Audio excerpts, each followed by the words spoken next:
Andyan pa yung mga trolls. What are they saying? O tignan natin itong si Carlo. I'm not saying Carlos at all. Tama na muna ang maritesan. Tulungan na natin ang kasalukuyan na tumakbo na lang ang gusto sa sa 2028. Kawawa ang Pilipino. Hayaan nyo na yung family problem pinoproblema natin. Mr. Carlo Cabrido, how dare you? The president has been accused of a crime. He is committing a crime, and why he is immune from suit. This does not exonerate him, nor does it justify the silencing of public interest critics. Ganun lang yun, Mr. Cabrido? You're just okay. The president's sister says, magpagamot ka na. And you want to characterize this as a family problem. The president is no ordinary man. In his hands are the lives and destinies of 120 million Filipinos. And hayaan nyo na lang yan, is all you're going to say. And this is my point. Mr. Cabrido, thank you for helping make that point. This is the awkward silence. Because it is impossible for the president to admit it now, at least on his end, he finds it impossible to admit it because this is the end of the road for him if he does. But there is no way we can let it just drop here. There is no way that we should stop and just be silent about this. The president is accused of a crime, and while he may be immune from it, the awkwardness is that we are executing this particular crime. We are putting in jail for the things he is said to be doing. We cannot leave it at that.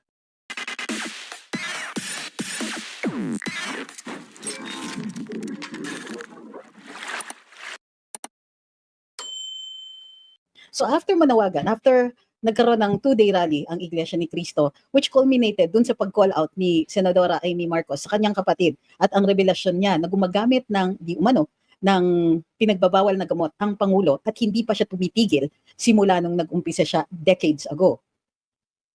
How does the president cope now? Ano ang mga bali-balita natin? How does he go about on his daily activities? Malaking pasabog ito.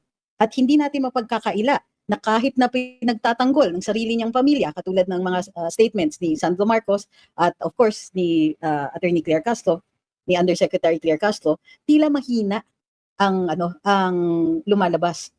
Mahina ang mga pagtatanggol sa ating Pangulo. Kahit yung mga tried and tested na ng mga trolls, wala po silang nailalabas.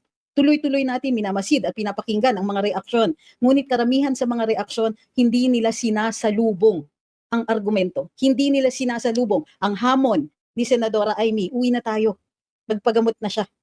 Yun dapat ang pinagtutukuyan. This is no longer, hindi ni-raise ito ni Senadora Amy bilang isang krimen. Hindi ito ni-raise bilang, ni-raise ito bilang public interest issue. Ni-raise ito bilang health issue. Ngunit walang gustong tumukoy dito sa health issue. Tumataginting ang katahimikan ng ilang mga opisyales ng ating gobyerno. Now, the president went out today, today ba yun or yesterday? At meron siyang address, I think yung HSBC, kung di po ako nagkakamali. At mayroon siyang talumpati doon. Kukunti ang nagdi-discuss kung ano man ang sinabi ng Pangulo during that time. Ngunit marami ang lumalabas na balita tungkol sa reaksyon ng mga tao. Pagpasok niya, he entered a room that was relatively quiet. Walang nag-greet sa kanya, walang nagbo-bon omi, walang nag-shake ng kamay niya, it was an awkward silence. That's why I'm using that as the title today. Parang there were polite people, wala namang sa kanya, no? Wala nang bumabastos sa kanya. Pero at best, people were reserved and quiet. Tumayo lang ang iba dahil napilitan. And this I got from the audience itself, some members of the audience themselves.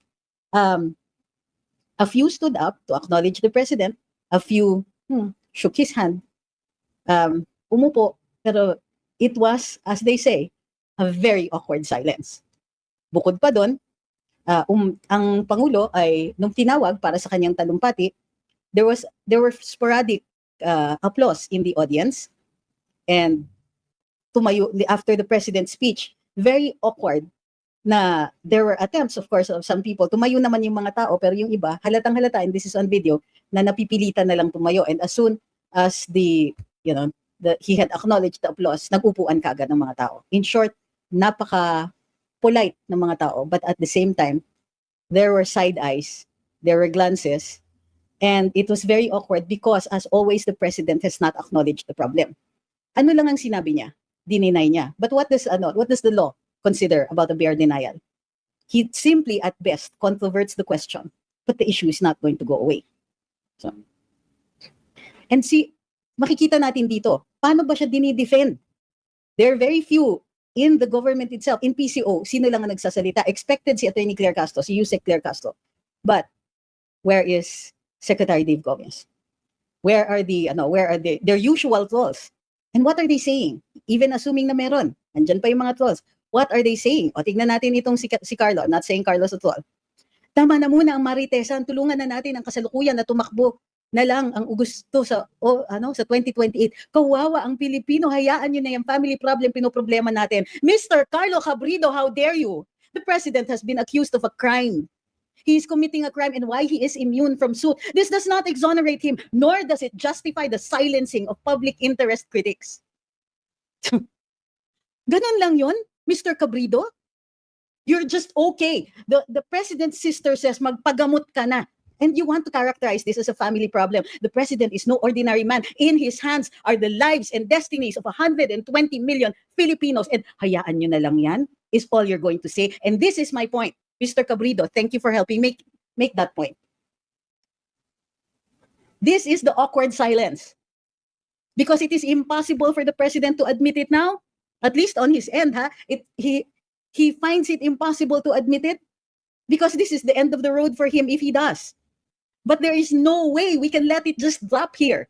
There is no way that we should stop and just be silent about this. The president is accused of a crime, and while he may be immune from it, the awkwardness is that we are executing this particular crime.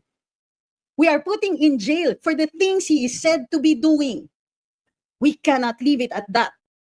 We have not created a special class of people called presidents. They are immune from suit so that they can continue to lead. But the Constitution also demands transparency on the state of his health. We cannot have a president whom we cannot trust to be able to manage to steer the country.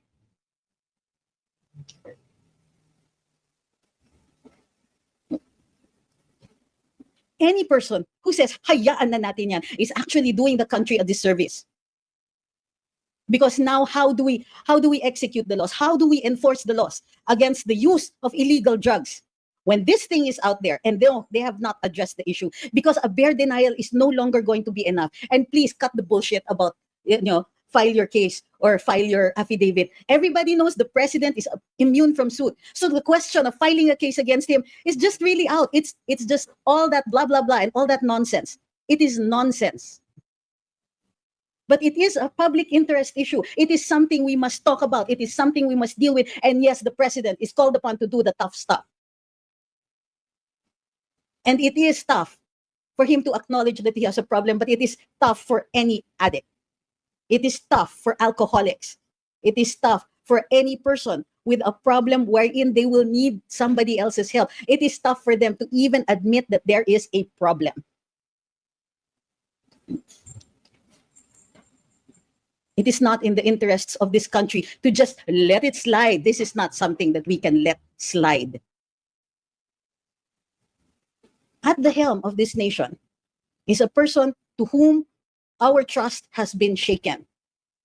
And it will remain shaken until he can show his capacity to continue to lead this country. He can no longer hide behind the niceties of the law. Ano yun, sasabihin niya na, hindi naman ako required na magsabi. Hindi naman ako required na mag-drug test.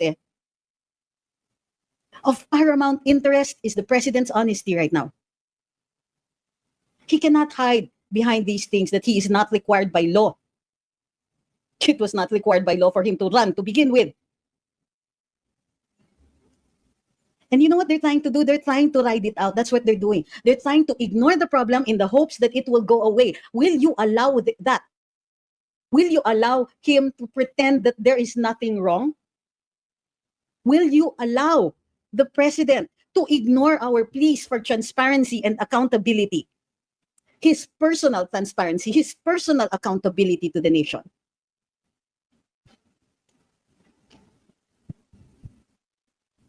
And then this is why it is not just, it is beyond ridiculous and it is outright sinful for these so-called public figures to be saying things like hayaan na natin. That's a load of cow manure. Sabi ni Pusong Pilipinong Inhinyera, anong dapat gawin? We are already doing it. Pero eto yung tanong ko sa inyo, bakit hindi kayo pumunta sa rally? Nasan kayo? Okay? Eto pa, a lot of you are being cowed into silence. A lot of you are being trained to think that that social media is not enough. No, it is enough for now. There are possibly cases about to be filed. I'm not sure who's filing them, but they always talk about it already. We will continue to stand up and be counted. And if social media is the only place to be, then that is where we're going to do it. And stop letting people tell you na hanggang social media na lang ba tayo? Bull manure. Okay? Nagpanalo nga tayo ng presidente on social media eh. And that's why there are people right now saying, hanggang dyan na lang ba tayo? Anong hanggang dyan lang? Do you know how scared they are? I have it on good authority na dun sa PCO nagtuturoan sila, only Undersecretary Claire Castro gets to talk because nobody wants to defend the president because there is no defense to this. The only action that the president can take that will be acceptable to the people is for him to take the bull by the horns and show to us that he is still capable of leading. And while this is all going on, nahuhubaran ang pagbabalat kayo nitong mga to. Nahuhubaran yung kanilang intensyon pagdating sa pagsisiwalat sa flood control. It is clear that their intention was purely political, to try to exonerate themselves, hide in plain sight, and blame it on others, get a bunch of people to be the fall guys, and just keep on keeping on. Ridiculous. Ito, tama ito. Bakit ang ordinaryong mamamayan need nagpa-drug test pag nag-a-apply ng work? Sinasabi nila unconstitutional ang drug test for public officials. It's BS. Correct.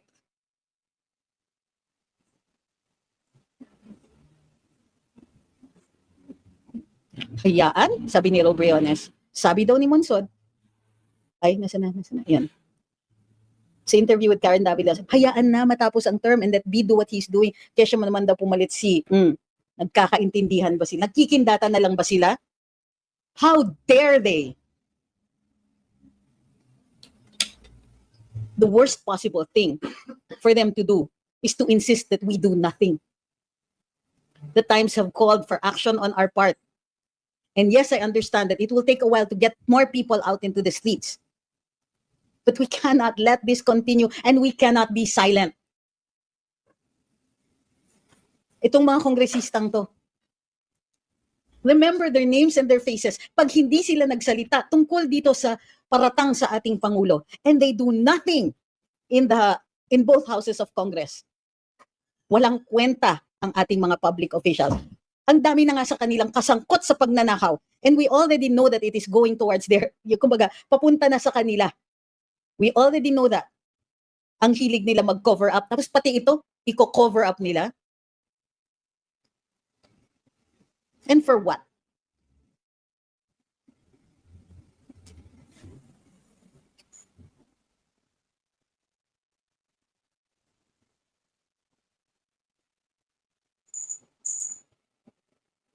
Isa pa yan, sabi ni Andrew Lau, manhid na PNP at AFP. Alam nyo, PNP, and to some extent AFP, kapag may gumagamit ng droga, hinuhuli ninyo. Kapag may sinabing, itong taong to gumagamit ng bawal na gamot, iniimbestigahan ninyo. This is the awkward part, di ba? What will you do? Kaway-kaway lahat sa NBI na nagmamasid sa atin.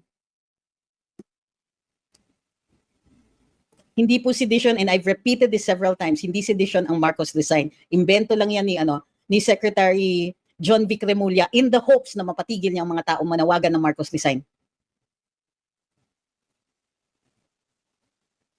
What we have to do right now is to keep it alive, keep the issue alive. Nagkikindata, nagkakalabitan. Everywhere the president goes, it is now an awkward silence. Kahit ang Pangulo, medyo nakakaramdam na ng konting kahihiyan. Eto pa, how can the president now trust the people around him?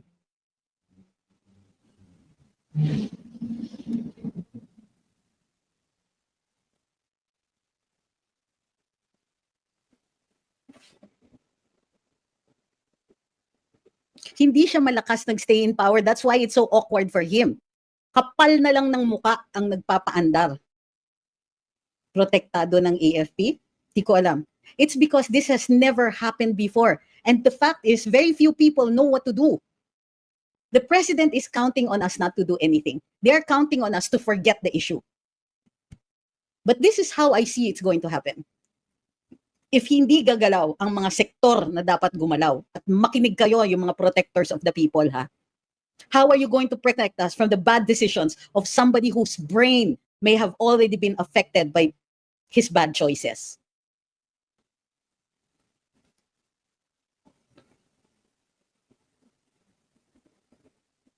They are counting on our silence. They're counting on our confusion. They're counting on just staying long enough and probably stealing enough so that they don't have to hide from us anymore. But look at the president. He can barely look us in the eye.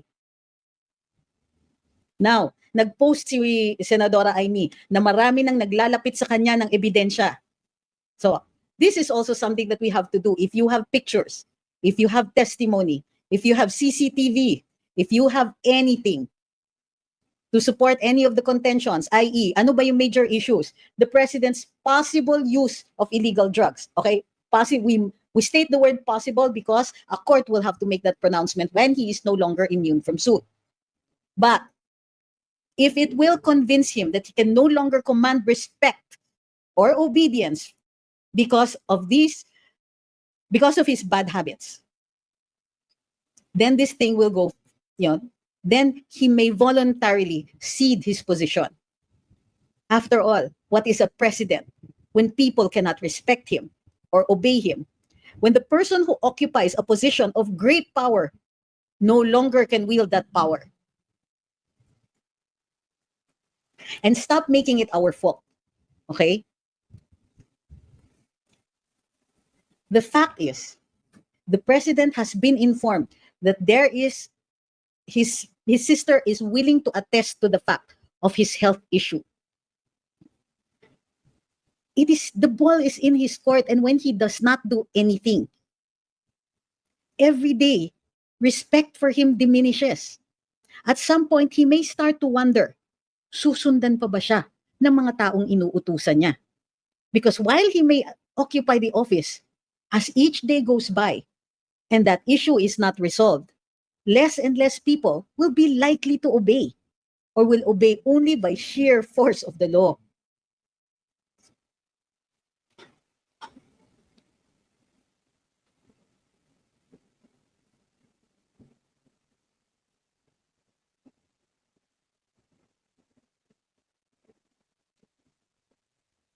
Sabi ni Floren, yung illegal drugs pala nakakanipis ng utak pero nakakapagpakapal ng mukha.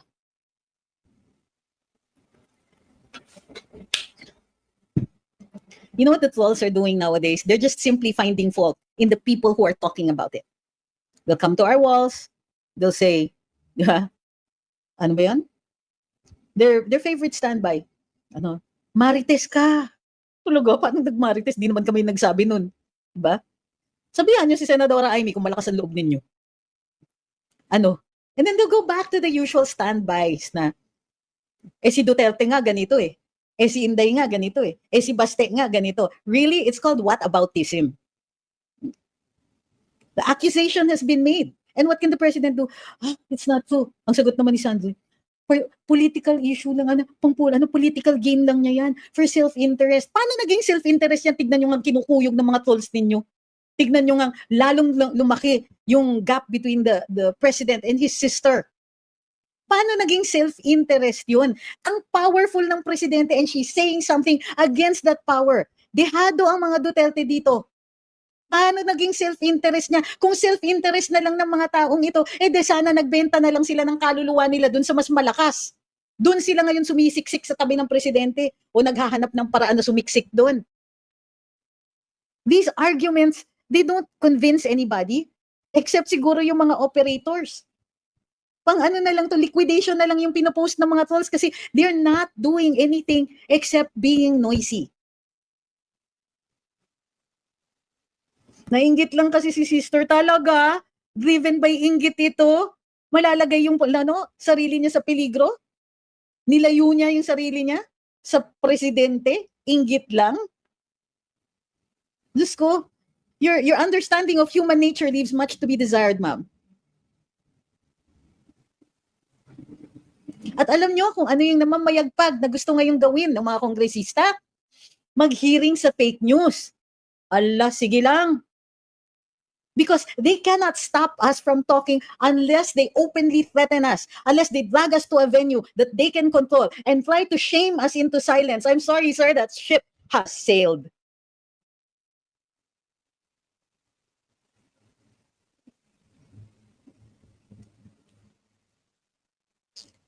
Sabi ni Jess, may parating na rally ang kabilang parlor sa November 30. Posible po ba yung sinasabi nila na kaya nilang mag-install ng bagong presidente? Di nga nila mapuno ang EDSA eh. Di nga nila mapuno yung Luneta. That's their problem. They're coming after the INC rally. They cannot even match that crowd.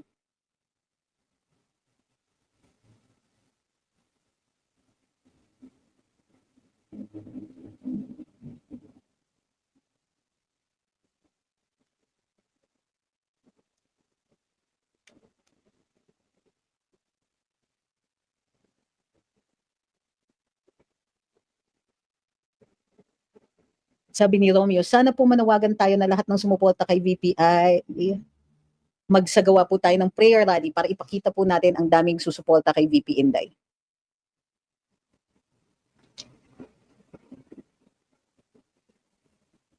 Sabi ni Alan, wag na nating suportahan yung AFP, mga walang kwenta sila. Sabi ni Lucky Kitty Cat, some people have very poor critical thinking skills. Inggit si Amy, she has more to gain if she dropped the Dutertes and embraced her brother. Correct.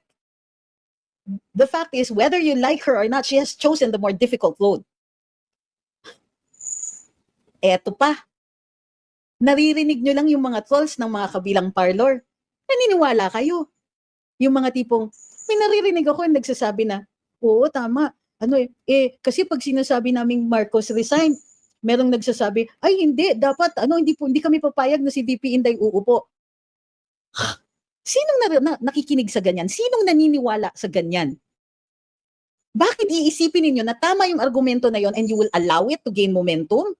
Yung mga nagsasabi na, ay hindi kami papayag ni si VP Inday. At sinong papalit? Si VP Inday. Darling, in the 2022 elections pa lang, pinili natin si VP Inday na mag-succeed sa Pangulo. So yung mga humihirit dyan na, para umupo si VP Inday, darling, you already chose her. The election results of 2022 indicated that we chose her to replace the president, to succeed the president.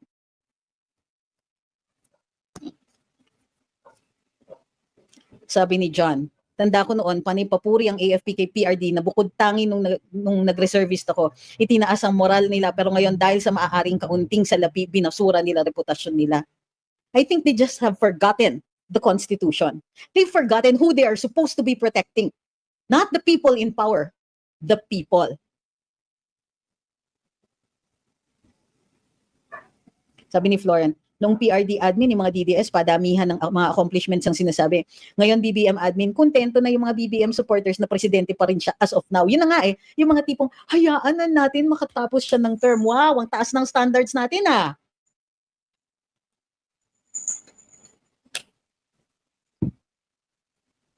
And remember this, okay? The people in power create strictures on our ability to check them. Now, while the Constitution is there, it is not a perfect Constitution. Why? Because dapat mas malakas ang mga tao. And yet, when they say, ay hindi, kailangan mag-file ka ng kaso, ganito, automatically the balance of power shifts back. While we have the power to speak out, na magtipon-tipon, it requires energy. It requires that we band together. It requires a lot of people to come together in order to create that change. They simply have to make orders. They just have to print or steal money. And they will try to maintain that balance of power, that they have it and we don't. Barya ang nasa saligang batas. Pero yung barya na yon, kailangan gamitin natin.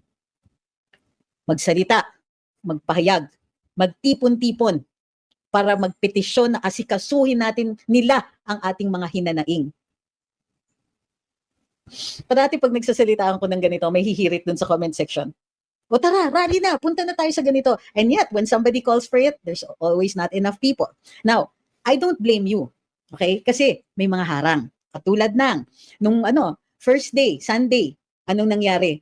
Mayroong mga papunta doon sa People Power Monument sa Quezon City, hinarang ng mga pulis. Hinarang ng ilang mga tao. O yung November 30, hindi atin yan ha. Sino yung mga humihirit? Tara, November 30. Do your homework muna. Pero tignan natin, baka sabayan natin yan.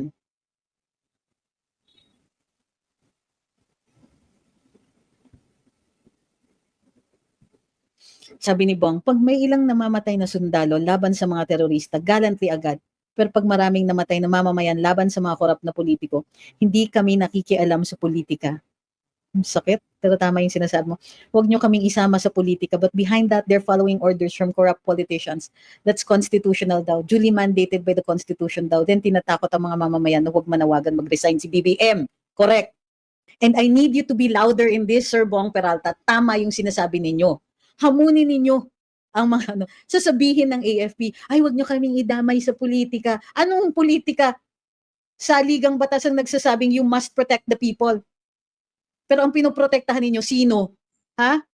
Pinoprotektahan nyo people who already have power.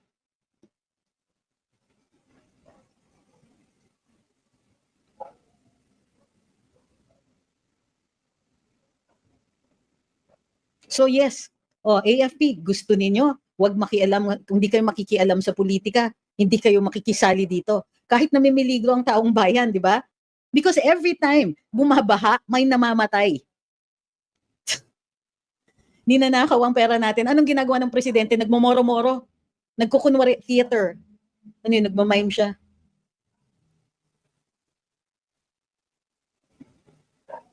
Sabi ni John, tanda ko noon kay PRD, ang ingay ng simbahan, daming bintang hanggang umiliya. Ngayon, ang tahimik, maaaring pasasa sa donation. Tuwang-tuwa sila. Sigaw, yes to corruption, no to Duterte, Mariosep.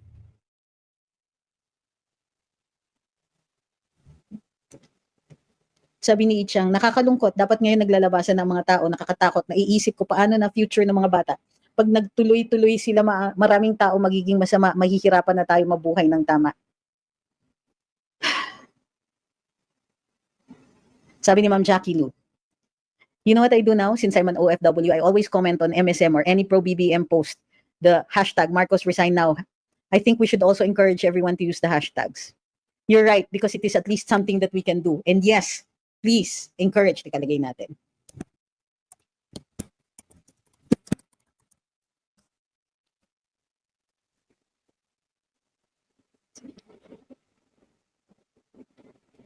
Sabi ni Eagle, kawawa talaga Pilipinas pag di pa bumabayan si B.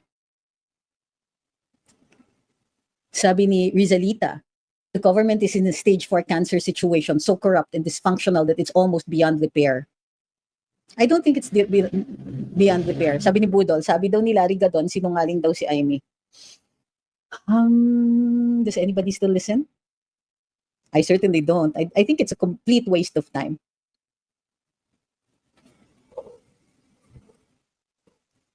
Sabi ni Romel, ano kaya, attorney, kaya ako po tinamad ng magsimba, simbahang katoliko lang ang tahimik. Sabi ni Kay Roy, anong klaseng ehemplo ang pinapakita ni Baby M? Okay lang maging addict. Parang, alam niyo yun, you have been accused of something serious. And dun sa rules of evidence, sinasabi, when the situation calls for you to react and you don't, that is also admissible as evidence against you. But here's something that we have to stop doing. Well, for government, pwede tayong manawagan na, ba't di kayo gumagalaw?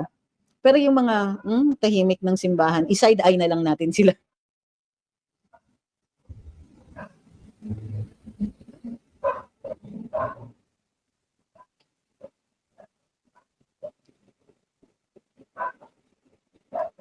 Yes, nasa Spokes po ako bukas. Yes po. May guest ako. Ay, magugustuhan niyo yung guest natin bukas.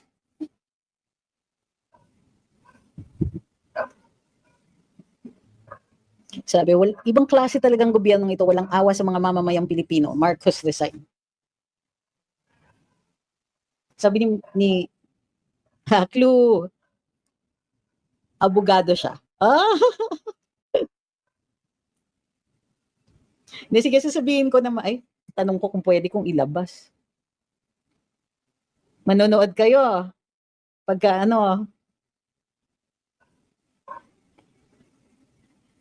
any word or comment from Sas? Well, hindi ko pa po nakikita. Nagpo-post naman si Sas, ah. Sabi ni John, if the president is using drugs, how dangerous is it to imagine that the nation may turn into the same situation during Pinoy? Huh? We should not let that happen. May ganun. Teka. Bakit naging na-compare natin doon? Clue naman dyan.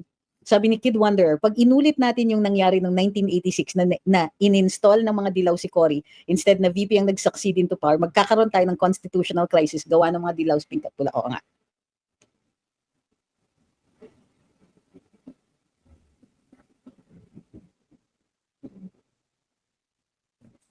Sabi ni Leonardo, I pray na matapos na lahat itong nangyayari sa Pilipinas. Bilang OFW, maihirap sa amin ang nangyayari kasi physically di kami nakakasali sa mga rally para ipakita yung ayaw namin sa gobyerno na ito.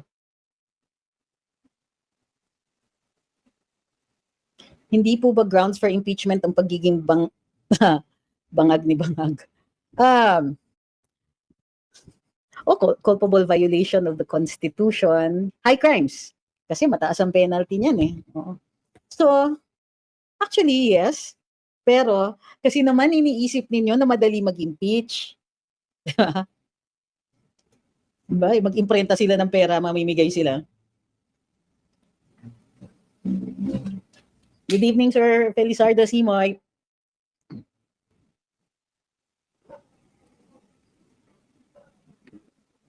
Totoo ito. Sabi ni Alan, what are people really worrying about when doing people power? Majority ng voters ay pro Duterte. Doon pa lang marami na. I agree with this. Pero alam nyo, yung ibang mga tao, nadadala sila sa dami ng trolls. Which is the reason why talagang hinire sila. Is to make it appear na ang dami-dami nila. Pero ang totoo niyan, mas marami tayo. Totoo yan. It's that's why nga paggagastusan nila yung mga trolls. Gagastusan talaga nila yon. They'll have multiple personalities. Tapos akala mo ang dami nila because they invade the walls of people who are critical of this administration. They're creating the artificial impression na ang dami nila and ito yung totoo. Kaya nga nagugulat ako dun sa ibang mga mga nagko-komento at sinasabi, kasi sinasabi nila na dapat daw resign all. Bakit kayo nadadala? 'Di ba? Why? Why would you think that that is right? Why would you listen to that?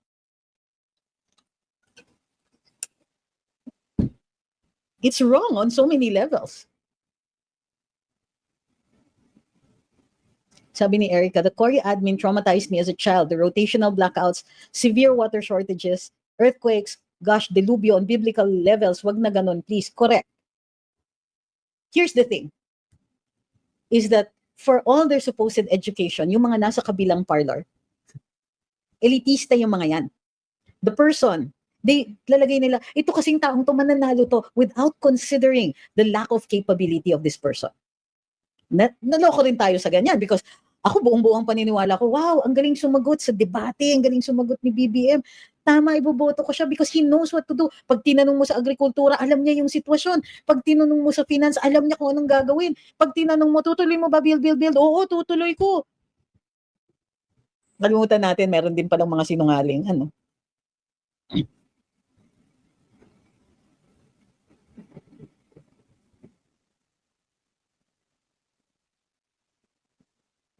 Ay, nako. Tapos ang sasabihin nila, di ba? Como ba't si Amy daw accused her brother, aatakihin nila si Amy. Hello! That doesn't answer the issue of drugs. Doesn't answer the issue of addiction. Yung sabihin niyo na, hindi totoo yan, si Senadora Amy ambisyosa. What does that have to do with your taking drugs? Ano yung character witness, character assassination? Yun ang pinakakasagutan ninyo sa problema ng bayan? Kasi yun na yung tinuturo nila sa mga trolls. Pag hindi mo masagot, balakurain mo lang yung tao.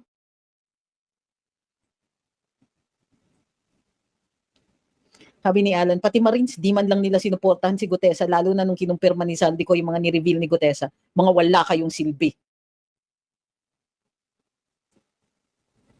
Diba? Yan, yan. Yung mga tipong, alam mo, AFP ang nagpalaki sa akin. And I'm so, so, so, so disappointed. The Constitution is clear. The AFP is the protector of the people. It doesn't place a limit. It doesn't say na, oh, you only protect the people from foreign invaders. Lang ganun. Kasi clearly, the people also need protecting when it is the state that is the oppressor. When it is the government that is the oppressor. Pero syempre, bulag-bulagan na lang tayo, kunwari na lang, hindi kami makikinig dyan kasi hindi kami pwedeng political. Pag gusto, may paraan. Uulitin ko, ang panawagan dito ay sumunod sila sa saligang batas. Wala tayong hinihingi na gumawa sila ng krimen, wala tayong hinihingi na taliwas sa saligang batas. Ang sabi, the AFP is the protector of the people. Where are you now? Are you protecting us? When people die in the floods as direct result of the corruption that plagues this administration, where are you?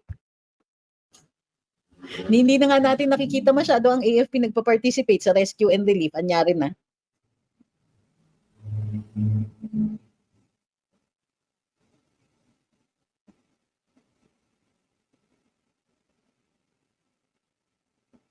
Sabi ni Suzuran, naglaho lahat ng pinagsapan ni PRD.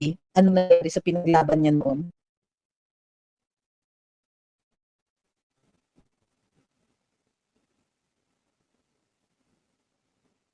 Sabi ni Jasmine, OFW also here. Marcos resigned din comment ko sa DMW at OWA pages. I've learned a lot from you na maging matapang to voice my opinion. Yes, for so long as hindi illegal ang hinihingi natin. Mananawagan tayo, uy, sumunod kayo sa saligang batas. Pati kayong mga nananawagan na, ay, hindi pwedeng mag-resign si Marcos kasi si Sara ang mag-take over. Weak! Ang hihina ninyo. Willing kayong malulong yung bayan. Willing kayong isangla yung kinabukasan ng mga anak at mga apo ninyo dahil ayaw nyo kay Inday. Wow. Tapang.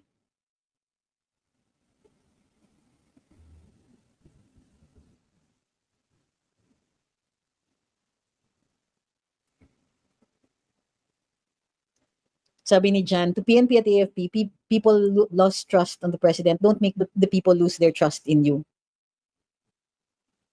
Sabi ni Budget Hobby, walang MIU sa rescue pero sa pagprotekta kay sa B, ang dami.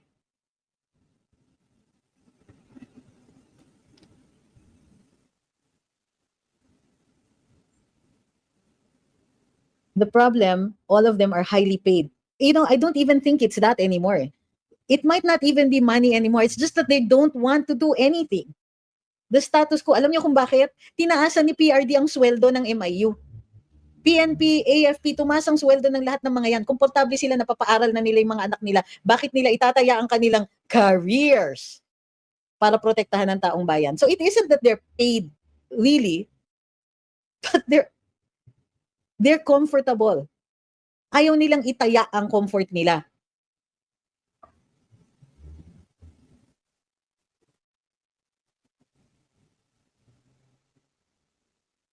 Bakit di sumasali sa rally ang mga TODA? Because they cannot afford it. Ako na magsasabi. Alam niyo kung bakit one economist that I interviewed ages and ages ago, one prevailing theory why 1986 was so successful was because the economy was starting to recover at nagkakaroon na ng pera yung mga tao and they could afford to attend the rallies. Makaka-afford, halimbawa, ang mga tricycle driver to lose one day. Pero nowadays, sa sobrang hirap ng buhay, they cannot afford to lose even a few hours of work kasi isang kahig, isang tuka. Itong administrasyon kasi walang ginagawa para tulungan ang mga mahihirap. Pati healthcare pinakialaman. Balik na yung mahabang pila sa PGH. Balik na yung mga doktor na dumudukot sa sarili nilang bulsa dahil naaawa sila sa mga pasyente nila.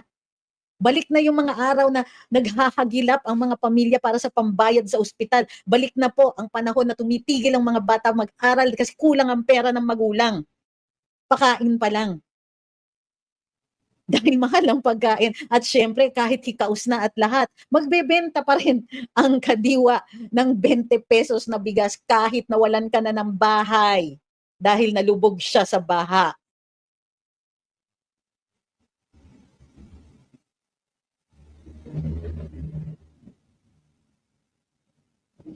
Sabi ni Adli, words of encouragement naman. Our ancestors also fought against political giants of their time. They did not have a lot of resources.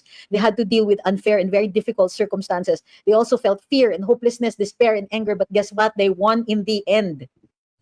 Freedom always had a high price, but no matter how dark the times have become, we carry on until our dreams and hopes become their nation's reality. Mga kasama, ulang din.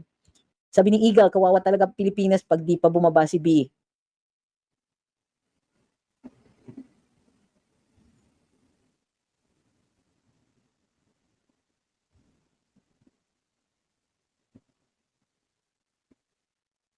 Ang pathetic ninyong mga trolls. Nakakahiya kayo. Ano yung sinabi ng Yuan Cooper? Bariyahan mo, mukha mo. That's it? That's your flash of brilliance? I'm so sad because you have the opportunity to comment on my wall and you are going to be heard by thousands of people who are listening right now. And that's all you can say. Yuan Cooper? Fake name, fake picture? How sad. Seriously, that's it? That is the extent of your imagination? Bariyahan mo mukha mo. What? In defense of BBM? That's all you can say? Bariyahan mo mukha mo? It doesn't even meet the argument. It doesn't even deal with anything. It doesn't talk about drugs. It doesn't talk about corruption. It doesn't talk about the Constitution. It doesn't talk about the participation of people. It doesn't talk about a political solution to our problems. It doesn't talk about anything except your sad and pathetic attempt to insult us.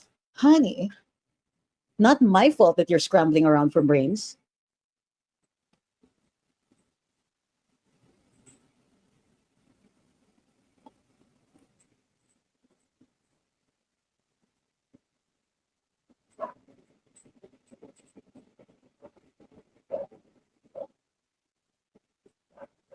Sabi ni Ma'am Samin, so wala pa pong SOCMED nung 86 sa Trad Media lang tayo umaasa.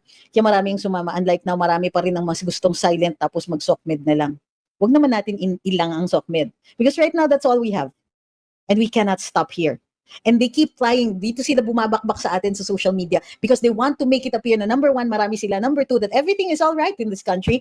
And number three, that we're going to lose in 2028. Well, all of that is it's just plain cow manure. Sabi ni Bukso, dati sa PGH, ni piso wala kang babayaran kasi si PRD gave them 100 million a month budget. At gusto ipaubos ni PRD every month, not every year. Ngayon pati PhilHealth gusto pang kamkamin. Ang daming gamot na ng PGH. Alam mo, Lino, sinong pwedeng mamuno? Mamili na kayo. Bakit ikaw hindi ka mamuno?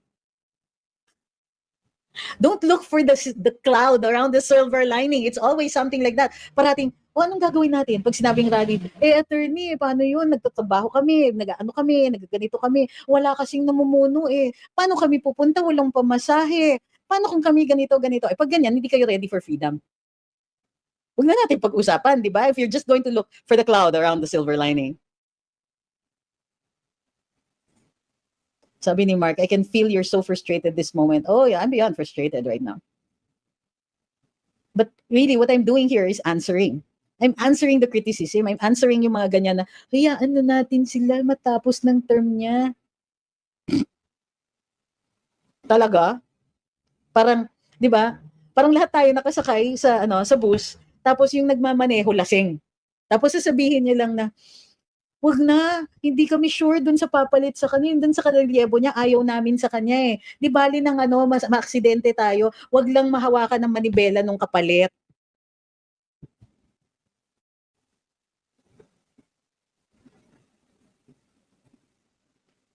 Thank you, PB. Pinaalala ni PB, we have momentum. Sana wag maudlot. Hindi yan mauudlot. But tayo yun. Tayo yung maniniguro na hindi mauudlot.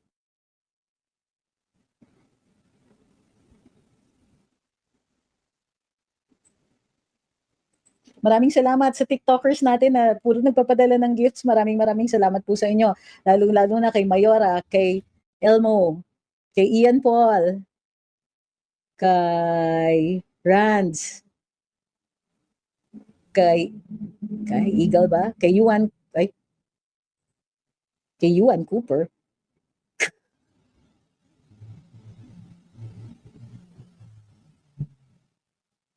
Nagpadala siya, pero nagtotroll siya. Sus Mariosep. Ang weird, pati troll, sumusuporta na sa Luminous. Kakaiba, para lang hindi sila matanggal.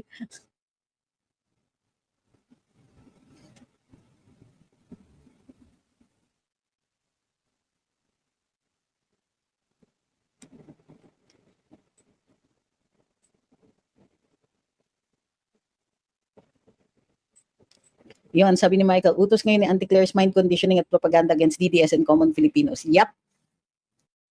And they will try to change the topic, ha? So wag pang magpapalihis. Every time they come to your wall and they'll say, pangit ka, DD shit. Yung mga ganon, ang pathetic nyo. Yun na yun. That is the, kumbaga, para kayong mga Renaissance people, pero yung level nyo talaga ng, yung highest cultural achievement and levels ninyo, talagang ganyang kaliit, ano?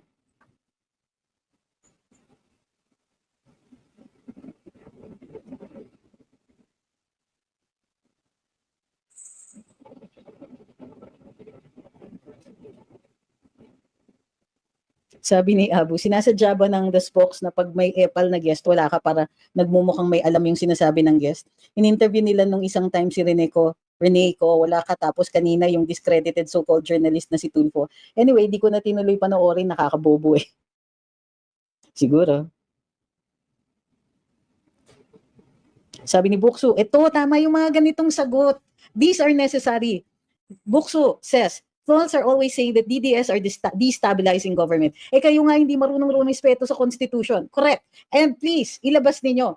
Yeah. Criticism is protected speech. Criticism, when we call out government, that is protected speech. Kaya nililihis ng mga miyembro ng administrasyon na ito yung issue to fake news.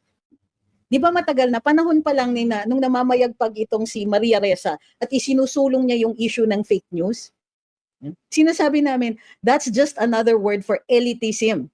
Kasi gusto nila, may isang kind of people lang na pwedeng gumamit ng social media. So sasabihin nila, kasi kaming mga journalists, we double check our facts. And therefore, kung magkakamali kayo, hindi kayo gumagawa nun. So madalas nagkakamali kayo. Dapat kami lang ang pwede dahil dangerous yung mga pagkakamali ninyo. Ang kilay ko talaga dumidikit sa ceiling. Nothing in the Constitution says that. Okay? Now, there is dangerous speech. Kung nagpapakalat ka ng hindi totoo at mayroong harm ito, yan ang pinoprotektahan natin against. Yan ang binabantayan natin. Yan yung fake news that is punishable by law when there is harm. Ngayon, binubuksan ng Kongreso na naman yung issue ng fake news. But they're not defining it kasi kailangan may pagkakataon silang mambalahura muna ng mga taong nag-i-express ng mga opinion na hindi katulad ng kanila. I'm hoping that in this 20th Congress, iba sila. I'm hoping, but I'm not counting on it, na at least dito sa 20th Congress, as I will always do, I will give them the benefit of the doubt until makita ko kung itinutuloy lang nila ang pakay ng 19th.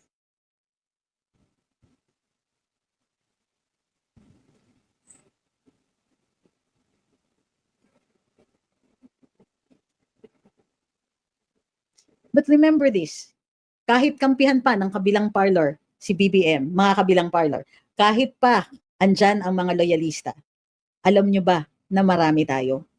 They're trying to make us marginalized. They're trying to make us appear konti.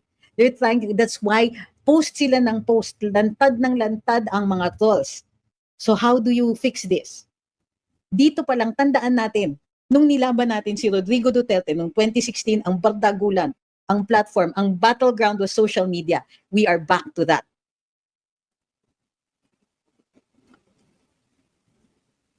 But the other thing that we must recover is this. Every time you think that we have failed, remember this, our ancestors failed too. Diba? Si Diego Silang was able to unite 3 linguistically diverse areas. Tumawid siya ng cultural linguistic lines, ng ethno-linguistic lines na kapag-unite siya ng 3 iba-iba. He did not win against the Spaniards. It took another so many years, decades, bago na isulong yung 1898. So, wag pong mag-alala kung sa mga rallies hindi parating marami. We need to regain the momentum. We need to keep fighting and need to keep active on social media. If there is any opportunity for any of you to be able to gain a platform on mainstream media, take it.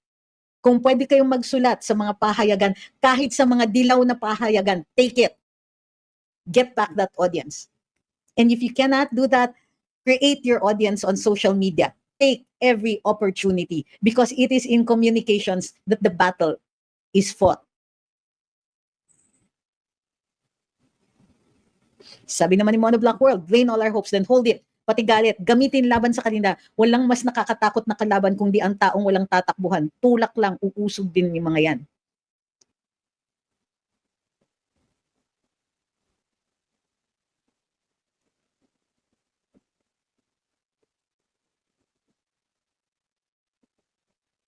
Sabi ni June, Marcos resign, inciting to sedition? No way. Owner of any company will force a weak CEO to resign. Taong bayan ang amo niya. We have the right to say Marcos resign. Yes. And the right to continue to encourage each other, to band together, to fight this. We cannot have a leader whom we cannot trust. At the very least, we hold him accountable. We hold him for transparency. Mr. President, you have been accused by your own sister. No, not accused, revealed by your own sister to be a victim of illegal drugs. Tell us you are still competent to be the head of state. Assuage our fears, assuage our anger, but they're not doing that. Yun yung problema sa kanila. The president doesn't care how we feel. Look at how he reacts. No, that's not true. Meron pa siyang, I will not dignify that. O, di ba? Ano yung reaction niya when President Duterte said that he was involved in it? Ano sabi niya? I think it's the fentanyl. Ano yan, Mr. President? You're not dealing with the issue. You're just passing it off.